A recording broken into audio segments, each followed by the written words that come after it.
मैं प्रेस के साथियों का धन्यवाद देता हूं कि इतने सुबह बुलाने पर आप सभी यहां पर आए हैं। हालांकि चुनाव खत्म हो चुका है और बहुत सारे एग्जिट पोल तरह तरह की जानकारी दे रहे हैं।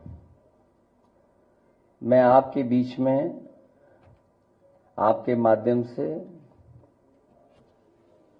कुछ बातें रखना चाहता हूं। मैं शुरुआत करता हूं कि जितनी ऊंचाई पर जाकर कटती है पतंग, उतना ही बड़ा होता है उसका पतन। भाजपा कई दोषों के लिए जिम्मेदार है। सामाजिक रूप से भाजपा ने देश में सौहार्द बिगाड़ा, व भाईचारा खत्म किया, जाति के खिलाफ जाति, संप्रदाय के खिलाफ संप्रदाय लड़वाया, संविधान द्वारा दिए गए आरक्षण को साजिशन खत्म करने के लिए बेरोजगारों से छल किया, पेपर लीक कराए, देश के लिए आगे बढ़कर लड़ने वालों की बहन बेटियों के लिए जानबूझकर अपने मंत्रियों से अपशब्द कहलवाए, महिलाओं के प्रति अपराध बढ़ाए, मणिपुर हाथरस महिला पहलवान, पिछड़े दलित अल्पसंख्यक व आदिवासियों पर अत्याचार और सबसे खराब व्यवहार किए जाने के लिए रिकॉर्ड बना। आर्थिक रूप से इलेक्टोरल बॉन्ड का ऐतिहासिक भ्रष्टाचार किया। इलेक्टोरल बॉन्ड के माध्यम से पैसा कमाने के लिए मुनाफाखोरी को बढ़ावा दिया, जिसने महंगाई को बढ़ाया। अपने फायदे के लिए भाजपा ने जनता पर बेतहाशा महंगाई थोप दी। नोटबंदी से व्यापार कारोबार चौपट कर दिया। भ्रष्ट जीएसटी से छोटे दुकानदार तक को मंदी का शिकार बना दिया। किसानों की जमीन हड़पनी चाहिए, काले कानून लाने चाहे, खाद की बोरी की चोरी की, लाभकारी मूल्य नहीं दिया, 35 सालों की सबसे बड़ी बेरोजगारी में देश को धकेला, महंगाई से गरीब को और गरीब बना दिया, अमीरों के अरबों के लोन माफ किए लेकिन किसानों के ऋण के लिए आत्महत्या के लिए मजबूर किया, ब्याज की दरें घटाकर मध्यम वर्ग की बचत को बेकार कर दिया, बैंकों में तरह तरह के चार्ज और पेनल्टी से लोगों के खाते दीमक की तरह अंदर ही अंदर खा गए, बैंक लॉकरों के नाम पर जिम्मेदारी से पल्ला झाड़ लिया, नैतिक रूप से चंदे तक का पैसा खा गए, केयर फंड के नाम के आगे पीएम के नाम का इस्तेमाल करके बाद में हिसाब देने से मना कर दिया, अपराधियों को शामिल करने, उनके कृत्यों पर पर्दा डालना, जैसे मणिपुर में अपने संगी साथियों द्वारा बेटी के साथ मानवीय व्यवहार में, बीएचयू छात्र अभद्रता कांड में, खीरी किसान हत्याकांड में, हाथरस की बेटी के बलात्कार हत्या व कानपुर देहात कांड में जहां मां बेटी को झोपड़ी में जिंदा जलाकर मार डाला, ऐसे अनगिनत उदाहरण हैं। शारीरिक रूप से देखें तो भाजपा लोगों के शरीर स्वास्थ्य से भी खिलवाड़ किया, उसके भी दोषी हैं।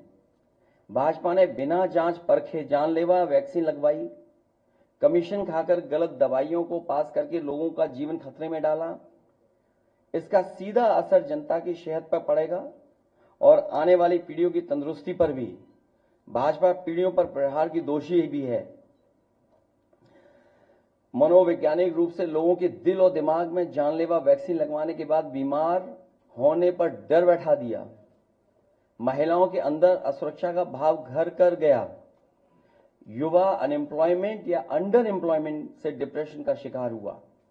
राजनीतिक रूप से चंडीगढ़ के मेयर चुनाव में कैमरे के सामने धांधली की, चुनी हुई सरकारें गिराई, खरीद फरोख्त का नकारात्मक सियासत को जायज ठहराया, पारिवारिक रूप से राजनीतिक फायदे के लिए परिवारों को लड़वा दिया, भाई के खिलाफ भाई को।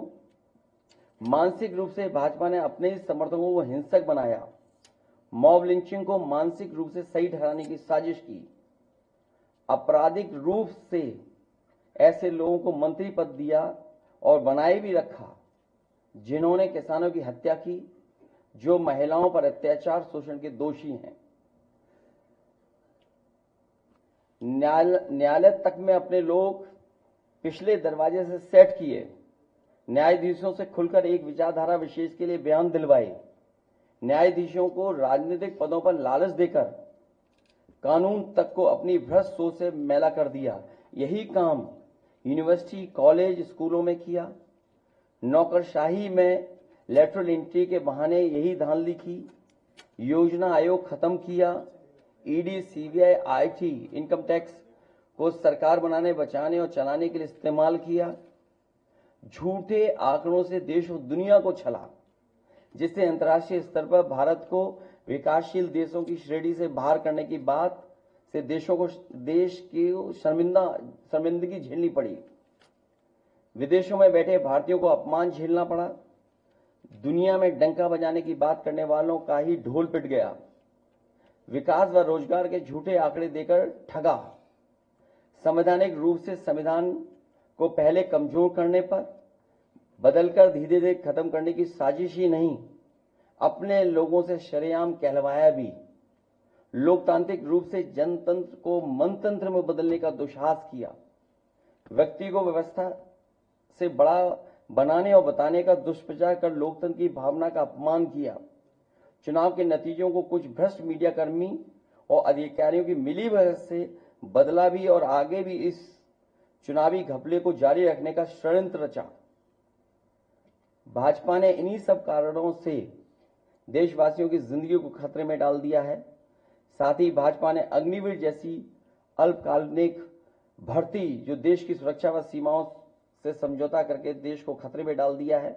भाजपा का झूठा राष्ट्रवाद, चीन की घुसपैठ से रजांगला मेमोरियल जैसे शहीदों के बलिदान का स्मारक तक नहीं बचा पाए। भाजपा की भ्रष्ट नीतियां बीते कल के लिए नहीं बल्कि भविष्य में भी देश की रक्षा के लिए असमर्थ व अक्षम है। इसलिए जनता इस बार गांधी जी को याद करते हुए करो या मरो की तरह आंदोलित हो गई है और अपने देश के भविष्य बचाने के लिए नया स्वतंत्रता आंदोलन लड़ने के लिए तैयार बैठी है। जनता स्वतंत्रता सेनानियों की तरह बलिदान करने के लिए तैयार है, क्योंकि भाजपा काल में उसका जीवन तो वैसे ही दूभर हो गया है। जनता की सकारात्मक सक्रियता से देश नकारात्मक ताकतों से आजाद होने जा रहा है। देश प्रेमी 140 करोड़ जनता की शक्ति के आगे भ्रष्ट और संकीर्ण सोच के चंद देश विरोधी लोग टिक नहीं सकते। देश का युवा फिर से कफन सर पर बांधकर कह रहा है, मेरा रंग दे बसंती चोला। मैं कहना चाहता हूं, इंडिया की जीत देश और देश की जनता की जीत साबित है। जी न्यूज़।